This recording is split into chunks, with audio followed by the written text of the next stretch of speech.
So here we have our little box studio. It comes flat packed, which is really good because you can store them flat, packed away safely. It also comes with a range of different backdrops. I was really dubious when I first opened these, but actually they photograph really nicely. You can obviously also use anything you like for a backdrop, coloured paper, you can use fabric, all sorts of things. The options are quite endless with that. You can just put it into your box. You could use these as a template, cut round them to make sure they fit in snugly. It's up to you. One really good thing about them though is that they are wipe clean, as is the box, so it can be sprayed and sanitised in between classes, but also if the students get it a bit dirty, I've had students using soil, plants, flowers, cutting up fruit and veg to photograph, so if it does get a bit messy you can wipe it clean afterwards.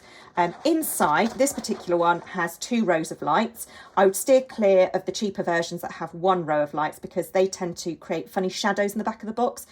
You can also buy newer models than this one with a ring light in, and they have switches that enable you to dim. You can use warm light, cool light, lots of options there for you to play around with. So the box fits together with poppers. It's really easy to fit it together, and I have to say I've used them with lots of different classes and they are actually very robust. I've not had any issues with them breaking or getting damaged at all. So it fits together like that. Just going to pop one of these backdrops inside and that just hooks on at the back, but like I said before, you could use anything you like as a backdrop. I've also used these with coloured gels over the lights to change the colour of the lights. Very effective. So it fits together like that. You've then got your lead and it goes in at the side here, although I would suggest that you don't store them with the leads in. I just think it's easier to avoid them being bent or damaged. And then that fits into either the USB on your computer, or it would fit into a USB plug, or even the USB battery packs that you can use to charge your phone would work. So that's how it fits together, and it switches off and on. I'm just going to sit my little model inside so you can have a look at that. You can get some of these now that have circles cut out the top.